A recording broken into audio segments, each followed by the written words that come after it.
Good day, friends. Good day, humans. Yet another little chapter from my book, Are You an Ignorant Fool? That's the title of the book. Not that I'm blaming you that you are an ignorant fool, so please forgive. The chapters is with the title, What is your level of commendable violence? Having a habit of excusing people when they do either unprecedented crimes or when they so innocently gossiping and judging other beings.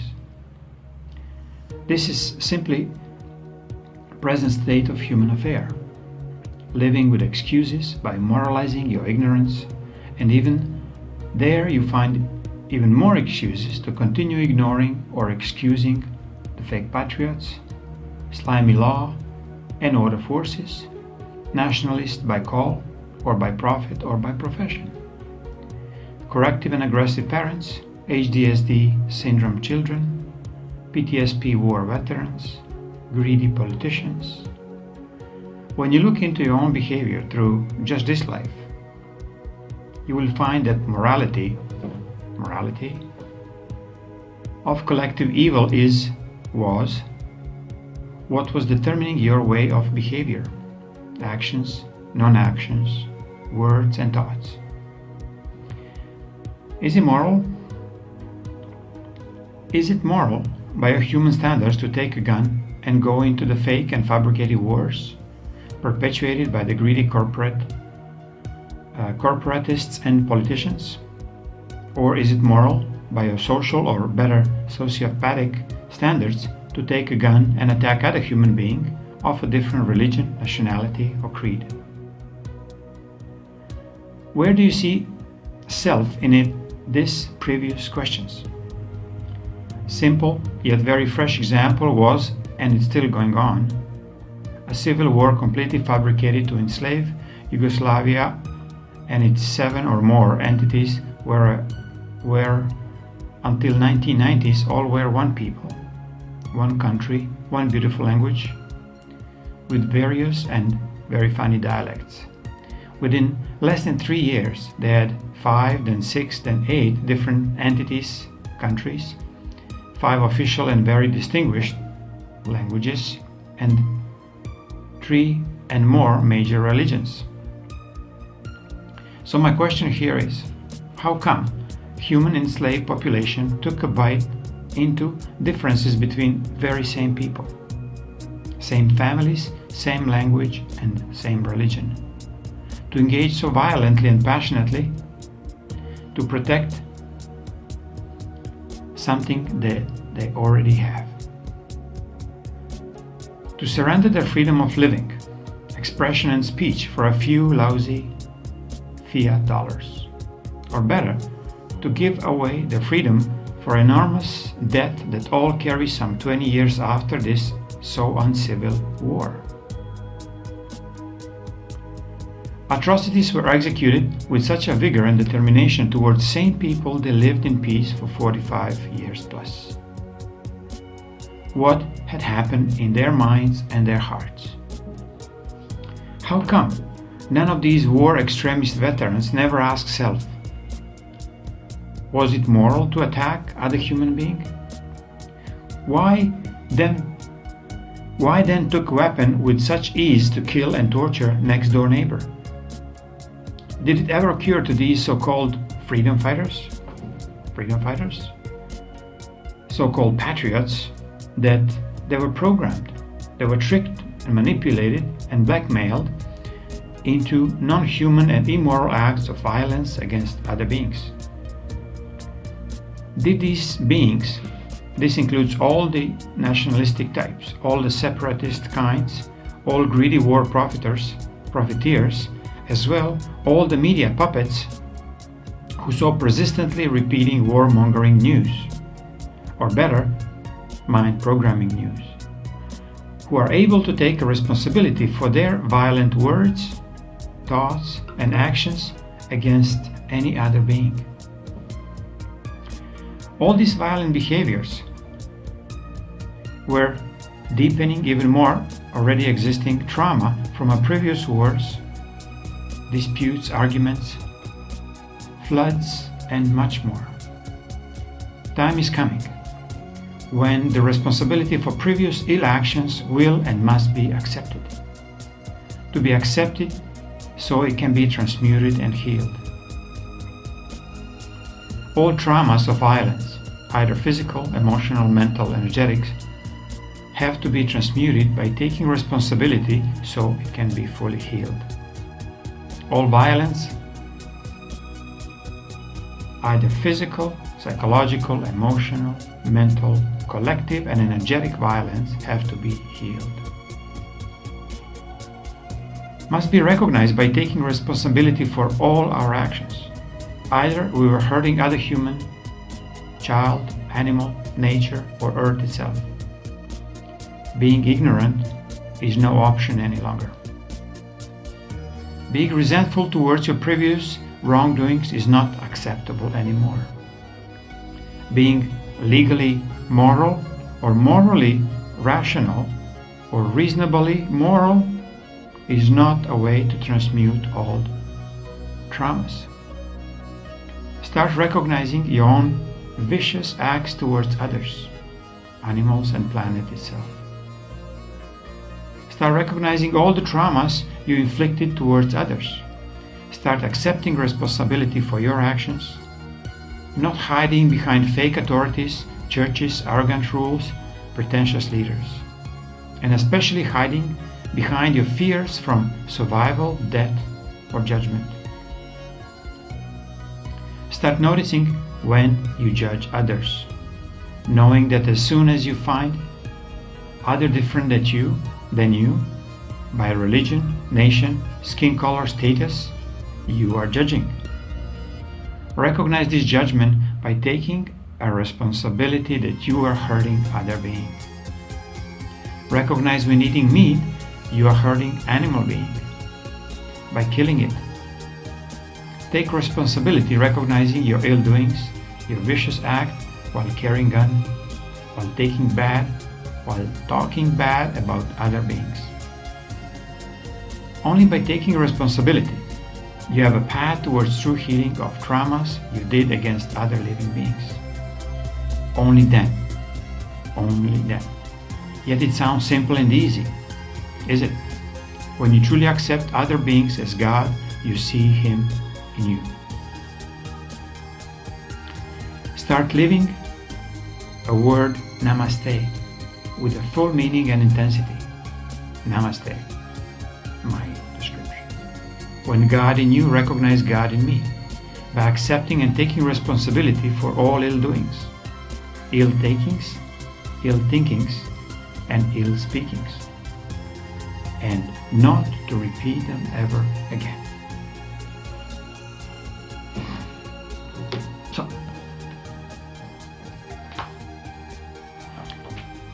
the title was, what is your level of commendable violence? Or what is your level of commendable judgment? What is your level of commendable confrontation? What is your level of commendable fear? Well, to describe better the idea behind this title is description of the word commendable, which by these dictionaries, present ones, meaning commendable is one deserving prize, the one worthy of high prize, and one who's noteworthy. So, are you noteworthy when you're commencing violence?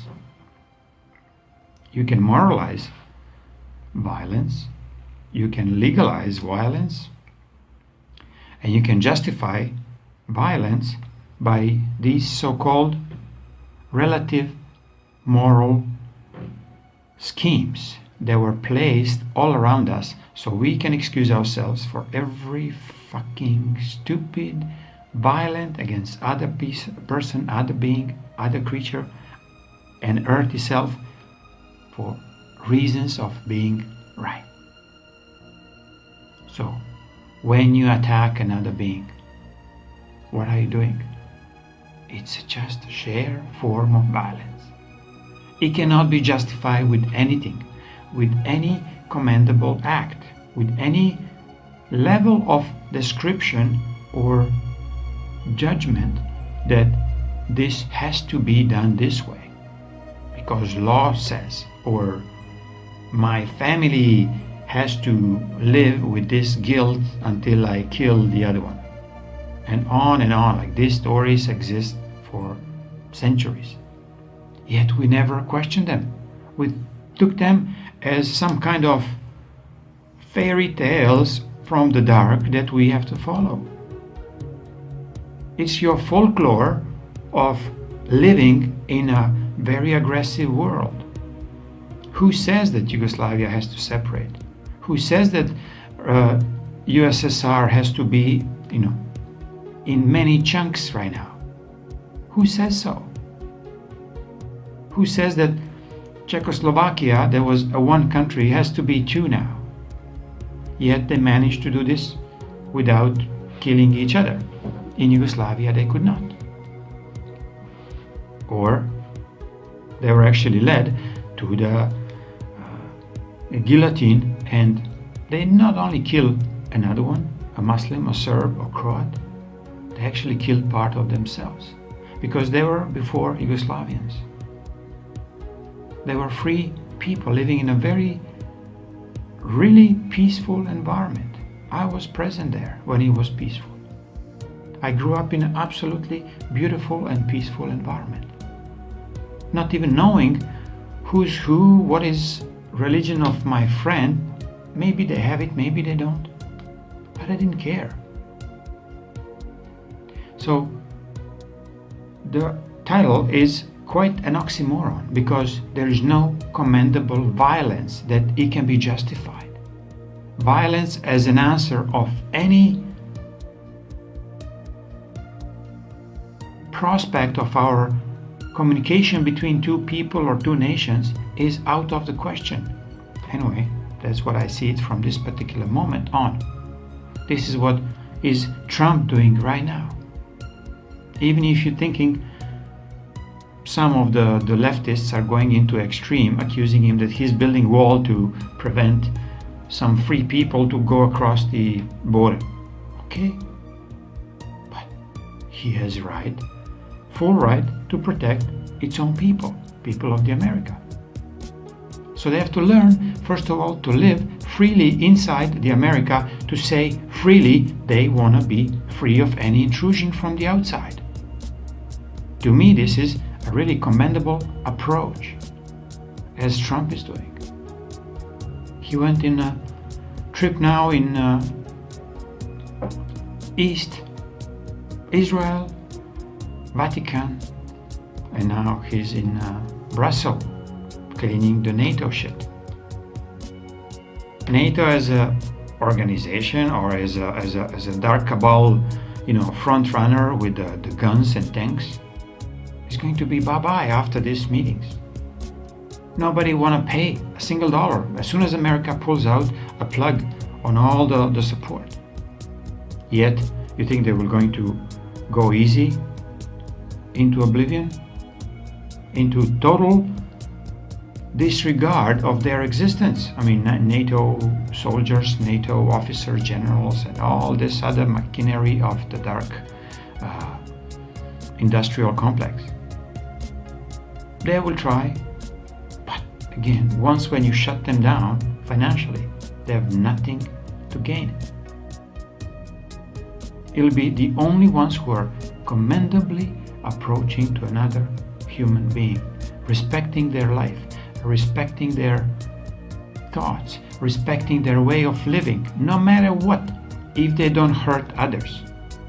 These immigrants, so-called invasion Muslim immigrants, they're coming into Europe, into America, and so on.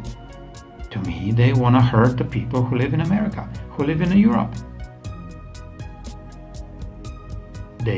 If they want to do something about their life, they have to think how to change the situation in, doesn't matter, Libya or from whatever they were coming, rather than going in the other country thinking they will abuse the system over there and they will bring this warmongering technique inside of Europe or inside America. It will not happen. It will not happen as it was planned by these dark ones who perpetuated wars and fears and so on. In the school, in education classes, through all the recent history, we've been taught about the wars. We have to remember who won in the first, second, and so on of these wars. But nobody was trying to teach a morality or immorality of these wars to these stupid little children. That's why many children don't like history, because they felt it's a lie. So why have to remember or memorize all this crap? Because it's absolutely ridiculous. I don't need it. Yet nobody want to tell them openly, don't worry, this is just a programming process. We will let you, do the same thing as we did to you, that you'll do to your children or you'll do to your neighbor when the time comes. So we need some small war in America or in Europe or in Yugoslavia and so on. So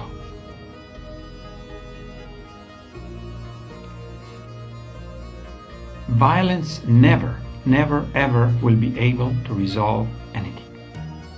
And I'm not talking only physical violence. I'm talking about mental violence, which present fake media is doing a violence against all the people who are watching these TV stations, mainstream medias, CNNs, ABC, MS, NBCs, and myriad of these. Violence is psychological, when a parent aggressively forcing a child to take courses or going to school where the parent wants the child to go to the school because it will benefit their reputation or their financial status. Because they don't want to take responsibility for how they live, the parents, so they will put the blame onto the child. As soon as the child realizes that they can be free of the oppression of the parent, suddenly this turns into a total disintegration of the family between the children and the parent. So children are leaving earlier and earlier from the parents' nest because they cannot sustain this violent approach to their life energy. They know it's theirs, yet it's stolen since the day when they were born. And when they say it's enough, I don't want to be stolen anymore, I don't want to be abused anymore, I don't want to be treated so violently as the parents, most of the parents are treating their children. Most of the employers are treating their employees very violently, even if it's all politically correct. A minimum wage is in the place. What does it mean, minimum wage? It's like a minimum respect that we will screw you everything what you're supposed to receive, but we'll take it away from you. Even if you give you minimum wage, we'll take a lot of taxes from there, not even telling you that you don't have to pay. So where is the end of all this? The beginning is when you as a human start saying, no, I don't want to be part of this violent approach. Yes, telling the truth in the face of the atrocity, or in the face of fearful and aggressive so-called opponent, is the only way. You cannot back out. If you back out and play ignorant or play obedient, you are nothing else that you are not only violent to your future generations, you are violent to yourself at the present moment. Because your soul is absolutely screaming for the freedom to say whatever you feel, without being afraid, without being terrorized by a politically correct politicians or generals or whoever. It's your parents, your teachers, your religious so-called leaders. When violence become almost forgotten as a way of communication between two people or two nations or two tribes, only then we'll be able to progress to the new level of existence. Only then.